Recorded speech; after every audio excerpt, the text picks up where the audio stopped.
মুসলিম উম্মাহর হৃদয়ের স্পন্দন ও আবেগ শীর্ষস্থান দখল করে আছে মদিনা। মর্যাদায় পবিত্র কাবা শরীফের পরেই যার স্থান। এই মদিনায় বসবাস করেছেন দুজাহানের বাদশাহ বিশ্বনবী রাসূলুল্লাহ সাল্লাল্লাহু আলাইহি ওয়াসাল্লাম। আজও তার রওজা মদিনার মসজিদে নববীতে অবস্থিত। রাসূলুল্লাহ সাল্লাল্লাহু আলাইহি ওয়াসাল্লাম বলেন, আমার এই মসজিদে এক ওয়াক্ত নামাজ আদায় করা মসজিদে হারাম ছাড়া অন্যান্য মসজিদে 1000 নামাজ আদায় করার চেয়ে উত্তম। তাই আমরা মদিনাতে আসা মাত্রই মসজিদে নববীর দিকে অগ্রসর হব এবং মসজিদে নববীতে গিয়ে নামাজ আদায় করব ইনশাআল্লাহ। আমি এখন মসজিদে নববীর একটি গেটের সামনে দাঁড়িয়ে আছি। আমি এখন মসজিদে নববীতে প্রবেশ করব। প্রবেশের সময় অবশ্যই ডান পা দিয়ে প্রবেশ করবেন এবং দোয়া পড়বেন, বিসমিল্লাহি ওয়াসসালাতু ওয়াসসালামু আলা রাসূলিল্লাহ, আল্লাহুম্মা ইফতাহ লি আবওয়াব রাহমাতিক।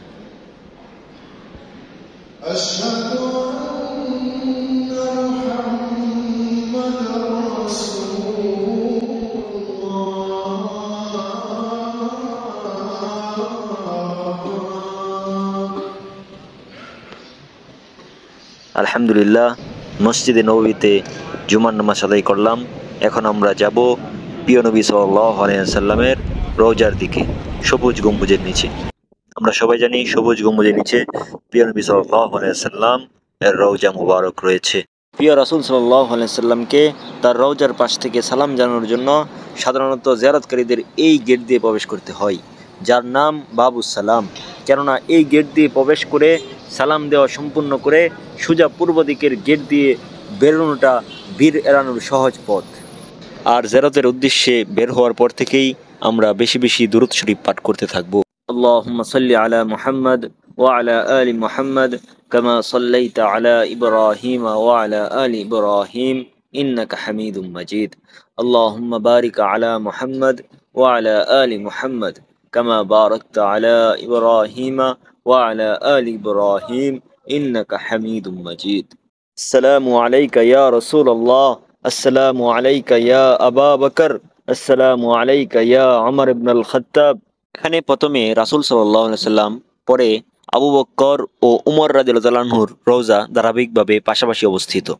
জিয়ারতের সময় অত্যন্ত সাবধান থাকবেন যে নবী সাল্লাল্লাহু আলাইহি ওয়াসাল্লামের কাছে কোনো সাহায্য চাওয়া যাবে না। মহিলাদের জন্য নবী সাল্লাল্লাহু আলাইহি ওয়াসাল্লামের কবর জিয়ারত করা জায়েজ নয়, তাছাড়া অন্য কোনো কবরও না। মহিলারা মসজিদে নববীতে নামাজ পড়তে যাবে এবং নিজ জায়গায় বসেই রাসূল সাল্লাল্লাহু আলাইহি ওয়াসাল্লামকে সালাম দিবে।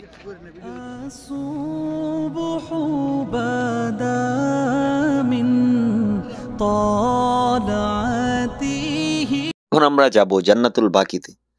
জান্নাতুল বাকি মসজিদে নববীর দক্ষিণ পূর্ব দিকে অবস্থিত। ইমাম মালিক রহমতুল্লাহি আলাইহির মতে জান্নাতুল বাকিতে প্রায় 10,000 সাহাবার কবর রয়েছে, কিন্তু কোনো কবর চিহ্নিত নয়। নবী করিম সাল্লাল্লাহু আলাইহি ওয়াসাল্লামের পরিবারের বেশিরভাগ সদস্য থেকে শুরু করে সাহাবা ও অসংখ্য মুসলমানদের কবর রয়েছে জান্নাতুল বাকিতে।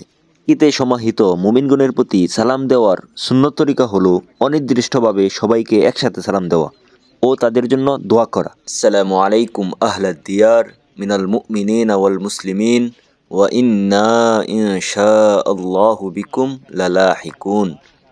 আসআলুল্লাহ লানা ওয়া লাকুমুল আফিয়া। তো হে মুমিন মুসলিম কবরবাসীরা, তোমাদের উপর শান্তি বর্ষিত হোক। ইনশাআল্লাহ নিশ্চয় আমরাও তোমাদের সাথে মিলিত হব। আল্লাহর কাছে আমাদের এবং তোমাদের জন্য শান্তি ও নিরাপত্তা প্রার্থনা করছি।